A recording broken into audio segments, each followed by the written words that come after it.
Welcome to the Longs Peak United Methodist Kitchen. This is the side you usually see it from. Let's go get an inside look, because if you're going to be helping, this is where you're going to spend some time. So let's talk about the most important thing, not only for refreshments here on Sunday, but probably in the whole universe, and that is coffee. So let's begin with the regulation normal size coffee makers for your home. You'll note that this one on the left has a sign that says decaf. What you'll find is that that's where the decaf coffee goes. And then here is a supplemental carafe. We put this one out in addition to the very large urn so that we can brew coffee up quickly for choir or anybody else who's here early that needs a quick cup that can't wait for the urn. There's the hot water boiler for tea. And here is the coffee. Now let's go find something really important, which is the instructions and how to access the large coffee urn. That would be around the corner past the microwave. There are the refrigeration units, and there, stored up against this post here, is the guidebook for our kitchen. And this is fail-safe in terms of understanding what we need to do and how we need to do it. Most of what you're going to find, you need right here.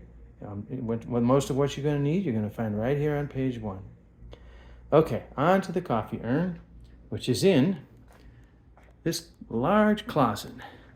And so we've got to get into the closet because we keep it locked. So we will get into the closet with the key.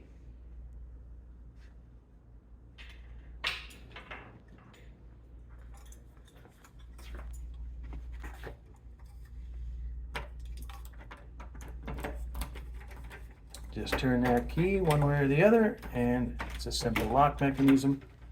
And here we are. And the light switch is inside on the right here. Okay, let's talk again about the most important thing that you're going to do, which is provide coffee. And if you're doing it on Sunday morning, it's almost certainly going to be this very large coffee urn that you're going to put first the coffee grounds into, and then eventually the water into.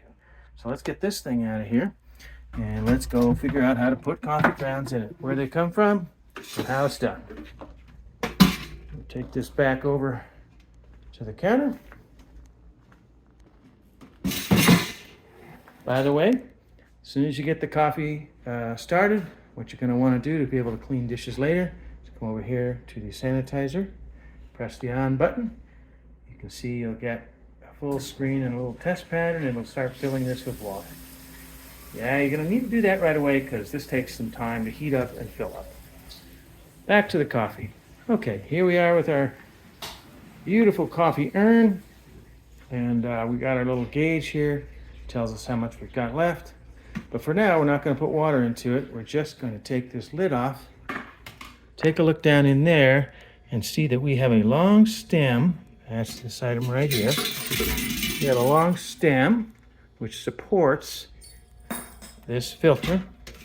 And this filter is where we will load our coffee grounds. So let's put this together. Back to the urn and our stem. You can see that this stem goes right here in the bottom and generally stands by itself vertically.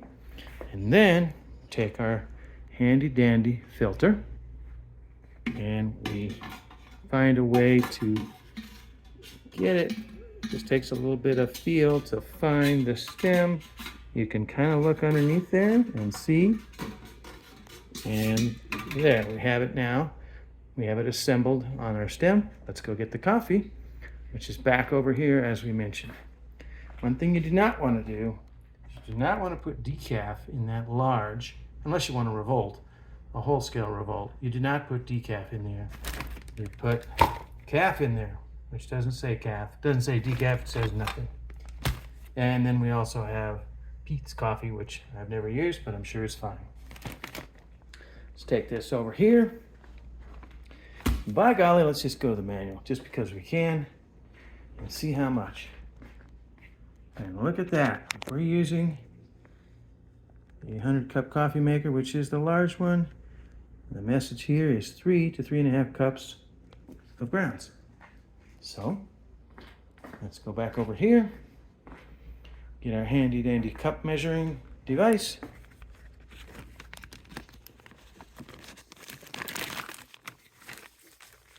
This one's a 1/2 cup, so we will need 7 of these, 7 of these, 7 1/2 cups to get 3.5 cups.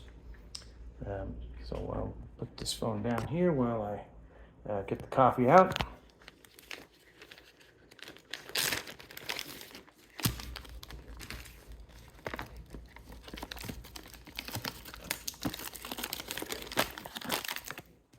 And okay, we're back. There's our handy dandy coffee.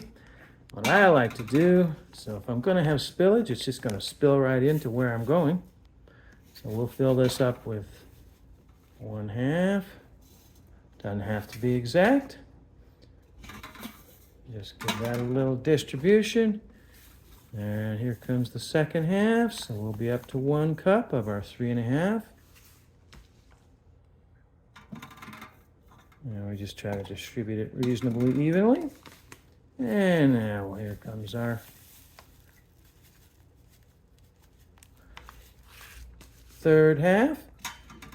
I spilled a little extra in there, so you can see I'm just trying to get an even distribution here. Doesn't have to be exact. None of this is exact, or they wouldn't ask us men to do it.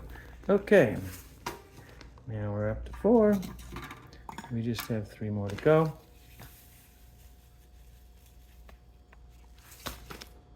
One.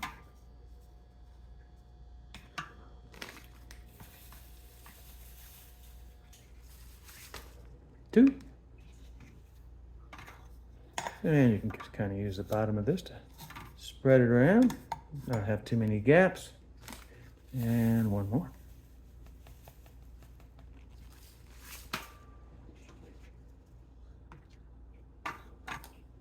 There we go. Now we have all we have left to do now is, because we're not going to put the water in now, we will just put this on, and normally what we would do is we put the water in first before all of those grounds go in, but since we're doing this during the week for demonstration purposes, we're not going to put the water in just yet. And then this goes, after it's full of water, it goes out there, far across the room next to that door on that sturdy table, and it plugs into the wall, into those white outlets, which are right there on that wall. And now we'll be back with the other coffee soon.